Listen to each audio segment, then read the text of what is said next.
Hobart author Kerry Risley has written the book. It's called Japan Unexpected, and she's joining us.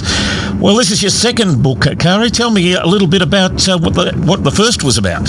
Yes, so I released the first one about a year ago, and it's called All Aboard, A Journey on the Trans-Mongolian Railway and Through Eastern Europe. So that, as a fairly self-explanatory title, I write travel journals when I go travelling, and it's something I've done since I was only 18, and I just enjoy doing it. And I was doing it for myself initially, but then I showed some friends who seemed to like what I'd written, and I started to think, oh, maybe I should publish some of them. So that one that I published last year was just a journey. It was about 3 or 4 months journey. I travelled from Beijing to Prague. But this new one, Japan Unexpected, I actually used to live in Japan and taught English there, so it's a bit more detailed because I really got to know the country really well because I was living there. How long ago did you do the railway journey? Because I could imagine at the moment that would be a fairly tricky little journey. Yeah, certainly not at the moment, sadly, for them, what's happening at the moment.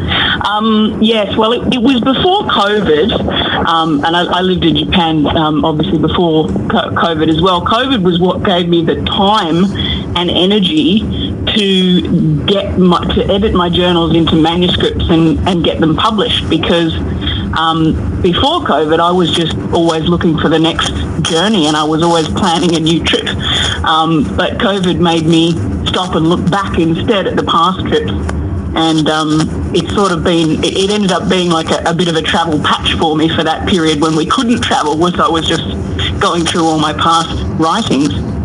You're able to live vicariously through your travel, so to speak. Absolutely, yes, and that is what other people can do too when they read my books.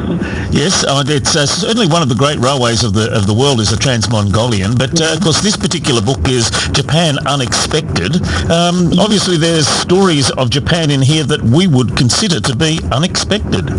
Yes, and I called it that because it really is a very unique country. I've travelled to 46 different countries, and I would say Japan is the most unique. But there are some things that people tend to know about it. People tend to know about, for example, tea ceremonies and cherry blossoms and anime and things like that. But then there's also, if you're there either travelling or living there, there'll always be things that you've never heard of, like, one that I hadn't heard of before I went there was the portable shrines. They're called omikoshi. Local people will carry this shrine around the neighbourhood, and the idea is to transport the god around the neighbourhood so that all the different people in the neighbourhood can pray and the god can get around and everybody has access to the god. And I got to participate in a couple of those, which was amazing. Those are the really traditional things, but then there's also the really modern things as well, like another thing that surprised me was wasabi ice cream. But the other thing about the unexpected element is that even when you are experiencing something that you might have known about, like, for example, I had known about the tea ceremony, and I had, the first time I went to Japan, participated in one, but then when I was living there, I got to participate in a much more traditional one, and I realised that the first one I'd done had been designed for tourists, and so this one I did when I was living there was with my a good friend there who was actually a tea ceremony student, and it became apparent how incredibly intricate all the different parts of the ceremony are, and it was amazing that even something that I thought I had known a bit about going in, it just sort of blew me away with how many unexpected things there were within the same thing. I can imagine the tea ceremony for the tourists runs about 15 or 20 minutes, and the other one probably runs for a couple of hours. Yes, that's right, yeah.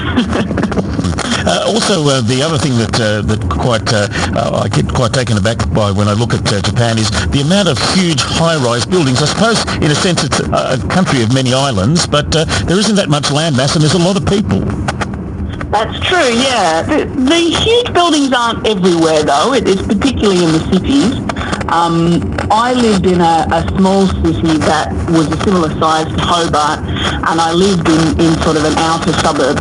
So there weren't high-rise buildings there. I was in a two-storey apartment block. And there is certainly, people do live closer together. So even in the area where I was, or even on a street with houses, the houses will be quite close together, and they'll be quite close to the edge of the road. But there'll also always be rice paddies very close by, and often little market gardens and things as well. Less so in the really big cities, obviously. Tokyo is just high rise, but then there's still so much going on there. There's shops over like 7 different levels that you can look up the building and you can see shop models, for example, in like 7 different levels of windows going up. There's certainly a lot happening and a lot of people, yes. The other thing that I think I expect when I go to Japan is that I have to eat sushi. I don't have much choice. Is that true? No, Japanese food is quite diverse as well. It certainly doesn't have to be sushi. If you don't like sushi, you can avoid that. One thing that has, in the last few years, made inroads into Tasmanian market stalls is okonomiyaki, which is a pancake made with cabbage and various other things. You can have all sorts of toppings on it. Okonomiyaki literally means fried as you like it.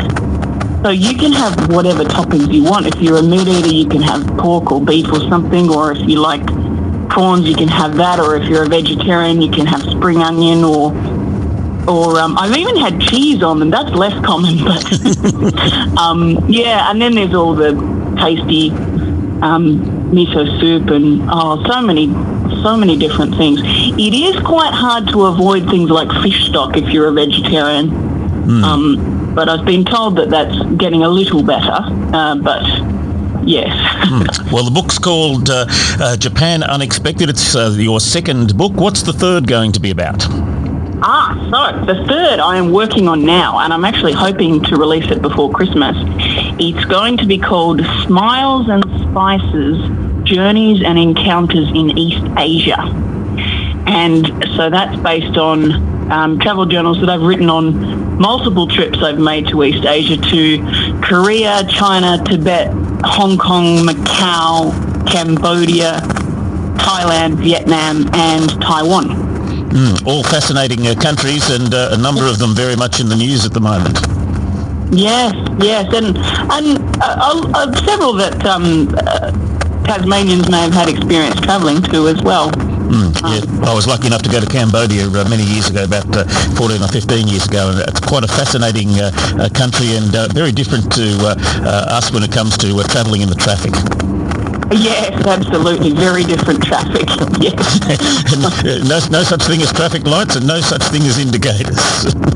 Yes, and carry absolutely anything you want on a motorbike, be it computers or bananas or furniture, anything. Yes. And the only thing the only thing we did discover while we were there, though, is that every car has a horn and they like to use it. Yeah. Yes, and that's all very, very different to Japan, which is a very refined place that people try not to make too much noise there. But. Well, some wonderful travel books for people to have a look at. Kerry, wonderful to spend some time with you on our program today, and thank you for sharing your thoughts of your travels and journeys with us, not only on the program but also in your books. Thanks. Yeah, and so I'm on various social media outlets. You can look for Carrie's Travel Books. And the 2 books that have been released so far are available at Fuller's, Hobart Bookshop, Geographica on Elizabeth Street, and the Jessie Tree at All Saints in South Hobart. Kerry Risley there, and her book Japan Unexpected, with another one not too far away.